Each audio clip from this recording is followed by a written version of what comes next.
Last week, David introduced the character of Joseph.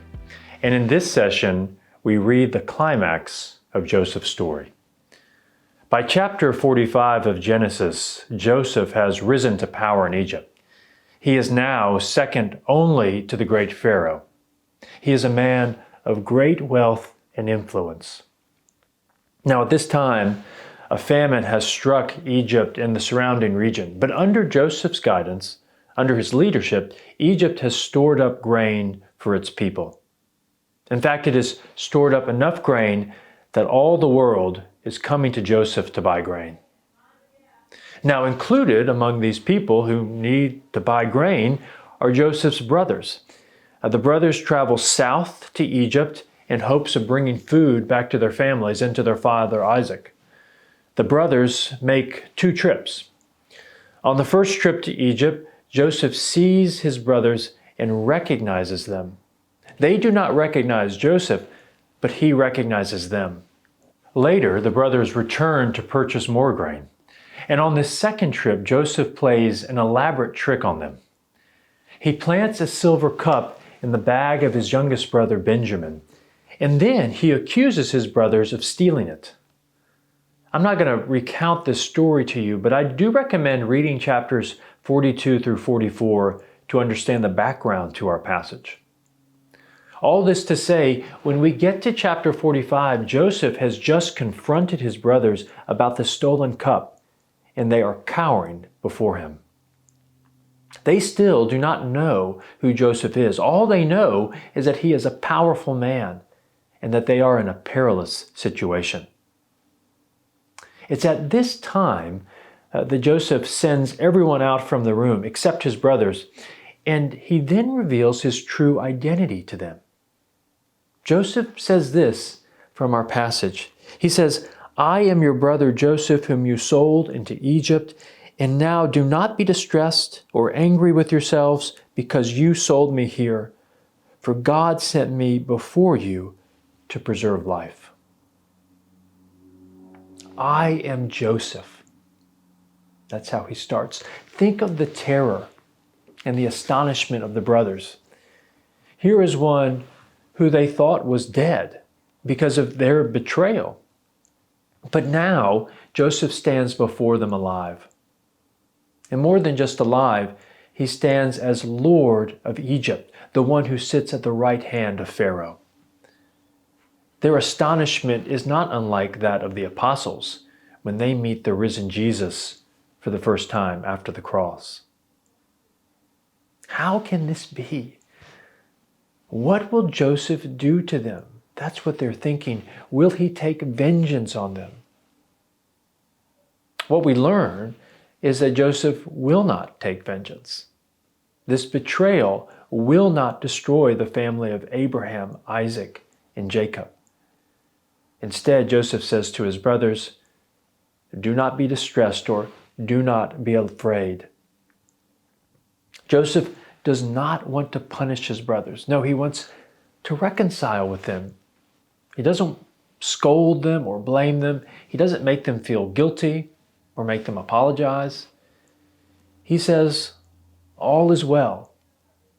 All is well because in spite of what you did, God has used all of this for good.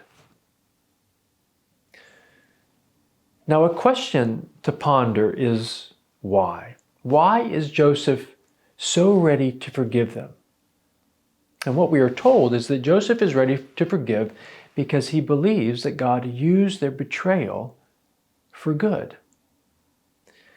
Now, we're not sure when Joseph came to this understanding.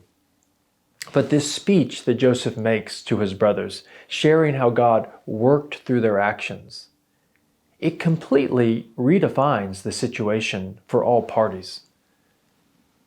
The grief of their father over a son who was lost, the guilt of the brothers for what they did, the desire for revenge, which Joseph must have felt over the years, none of that matters now. The whole family has been brought to this new moment. The purposes of God have been at work in Joseph's story. And the result now is that Joseph's family will be saved from the famine that threatens them. You see, underlying the story is the conviction that God is at work in the world, and that He is at work in a mysterious way, working through human action, working through the good and the bad.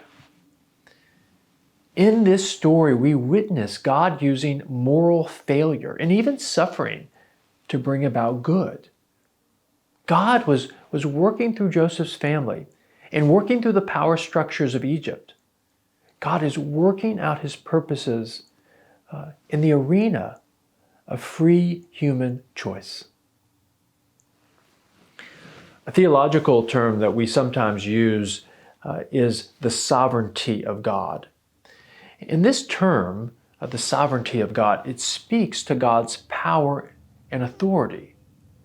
That while we are given freedom to act, that He, at the end of the day, is Lord. He is in ultimate control within His creation. God is sovereign. The story of Joseph asserts that God is sovereign, and it makes some key claims about God's sovereignty. 5 key claims. First, this story asserts that God is ultimately in control. The world may work against God's purposes, but at the end of the day, God can use the dark side of human action to realize His purposes.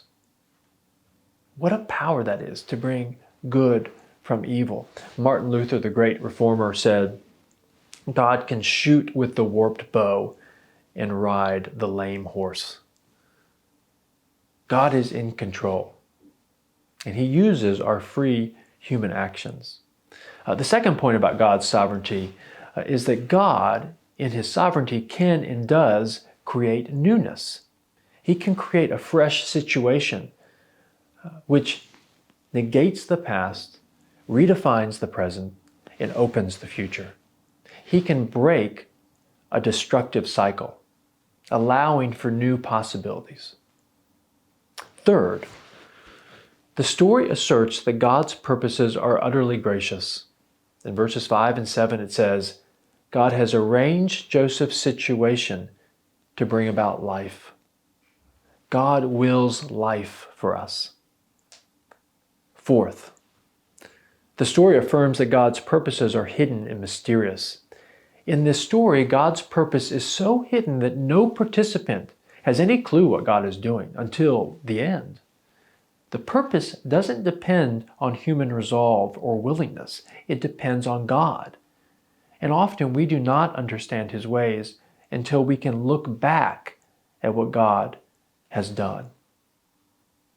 Fifth, the story states that God's purposes are worked out in concrete history, worked out through the actions of individual people, even in a foreign land. The giving of life to Joseph's family, this may have been willed from eternity by God, but it is through the concrete life of Joseph and his situation that this purpose is accomplished. Now, as you talk in your small groups in just a moment, explore these claims about God's sovereignty. In your own life, have you had a Joseph experience? How has God worked out His mysterious purposes in your life and in the lives of those you love? St. Augustine, the early church father, he says that our lives are like a yard full of random chicken tracks in the mud, tracks that are going this way and that, all these paths that seem to be random. But he says that with the eyes of faith, if we strain to see the purposes of God, our lives can take on pattern, coherence, and form. Again, this does not mean that God is the author of our suffering, our hurt, our wounds. Absolutely not.